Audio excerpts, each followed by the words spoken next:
Okay, the next line is who pays reparations. If you're talking about something like a tax levy, would black people be taxed? I mean, would I have to pay additional money to give reparations to myself? A bit more broadly, what about the descendants of immigrants who didn't enter the United States until 100 years after slavery? A poignant one, what about the descendants of Union soldiers? And then you get into this discussion, when I say who's next, about whether there is something unique about the African-American case. So what about Native Americans, for example? Would that be the next reparations fight? Obviously, both white and black soldiers, frankly, took this country from the Indians, the first people. Yeah, people would argue that the whole world, and I would, that the whole world has been reshaped by people taking other people's land. I mean, it's called conquest. I mean, it's called, the Ottoman Empire had to shrink back. We had a totally different map throughout Europe and Asia. I mean, that's just the way the world is. I mean, they want to live in a fake world where, as Trump always says, you don't get do-overs. No do-overs. That's it. And it was there was an argument sometime, I think it was in the 1980s. There was a quote, "You won, we lost, that's that." Yeah, like around describing world politics. We won, you lost, that's that. That right there was a clip from Laura Ingram's podcast. Now, I don't know who the guy was, but he was just straight up there lying. Black soldiers stole this land from the Indians. Excuse me? Black people cannot own land because they were seen as property. See, this is them trying to rewrite history, and they have to lie in order to do it, just so we don't get what is owed to us. This is the same Laura Ingraham that told LeBron James to shut up and dribble. Because see, white people do not like a thinking black individual. They like us to be on the same wavelength as anybody else. Do you want to know why they really hate us? Because we are the only group that they really could not completely get to conform with their program. I was listening to, I was on a panel last night with BGS Idmore, and he made something very clear. He said that black people were considered, and still are to an extent, considered the troublesome group of America because we didn't conform completely to their ways. So they have to do everything they can to keep us blocked out from a lot of institutions until we get with their quote unquote program. That's why many other groups were able to come in and leapfrog ahead of us, because they got with their program, even foreign born blacks.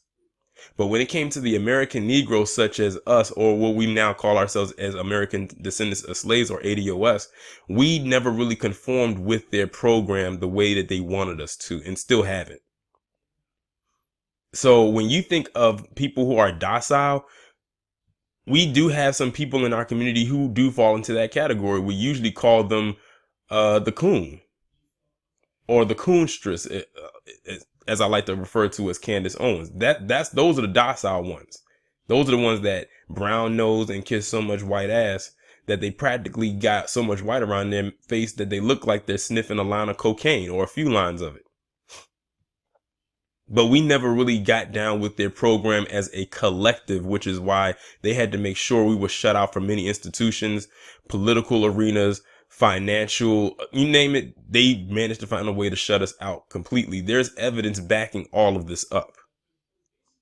But then you have people like Laura Ingraham get on her podcast, and it doesn't surprise me that she and this other guy are spilling out these lies, because they literally have a lineage that has nothing but lies, destruction, deceit, and a host of other everything that is under the umbrella labeled negative as a collective. And they put that out there as if it was fact. Like, you heard that guy, he said that white soldiers and black people stole the land from the Indians. And then he mentioned something about Native Americans. Are they going to be the next ones to receive their reparations? He's dumb as hell, because the natives have been receiving reparations for years. They got land. How do you think they got all those casinos and those reservations? That was part of their reparations package. They've been receiving reparations. We, as black Americans, have yet to receive one dime for the suffering our ancestors had to endure for 400 plus years of slavery. And let's not forget all the stuff that happened post-slavery, Jim Crow, Reconstruction, and everything else that I can't really think of at the moment. The crack era, all of that we went through and still are going through the most. Our next cycle is going on right now, and that's police brutality.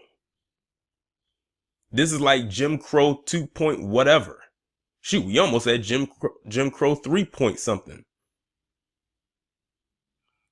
But I wouldn't expect someone like Laura Ingraham or the guest that she had on her show to completely or even all the way around understand our plight.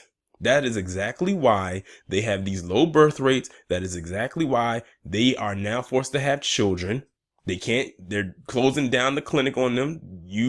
They making it where you just have to just bite the bullet and have that child one way or another. And that's another reason why they're going through this opioid plague. And you know what? I feel absolutely nothing for them. Stuff like this is exactly why I do the kind of videos that I do, addressing them the way that I do. Because they feel like they are so right. Tariq was on point when he came up with the "I'm white and I say so" phrase. Because they really do live and abide by that slogan. They may not say it out loud, but they definitely live it. And it proves every single day with every talking point that they give out. Every last one of them. They make it sound like everything they say is so profound, it's so rooted in facts and a host of other things. And it's not. I can probably count on maybe one hand how many white people actually said something that was actually factual. And I'm talking about in history. The rest of them have been known to be stone cold liars. And see, she has a platform where she has influence. Something like this gets out there, which is already out there. People who eat everything that she says up are going to hang off of her every word. Now, don't get me wrong. There's a lot of white people out there that does not like Laura Ingraham. But there's many out there that do, and they will fall and, like I said, hang off of everything that she says as if it is the gospel truth, and it's not. Nothing she said or what that guy said that she had as a guest made any type of sense, and none of it was true, but they spoke it as if it was. They didn't even say, "in my opinion," or "I believe." They just straight out said, Native Americans, when they gonna get their reparations? Oh, it was black and white people that took the land from the Indians. And then she mentioned something about conquest and everything like that. Now you have white people out here trolling, saying, well, are Union soldiers going to get something for reparations? They're trolling now. They're making a mockery of something that is serious to us. That's exactly why. That is exactly why I look at many of them with the side eye. Sometimes I wish that many of our people did not trust them so much. Like, they're literally showing themselves right now because they know that their time is almost up. Empire is falling. 2045, maybe sooner, is approaching. And for those who live in Texas, 2022 is definitely right around the corner. That's 2.5 years from now.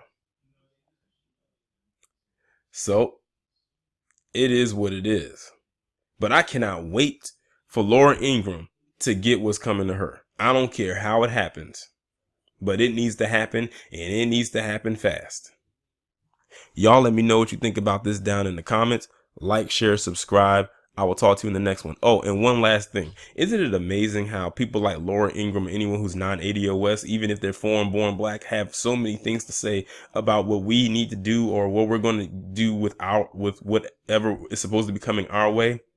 But they dare not say anything when they got whatever came their way.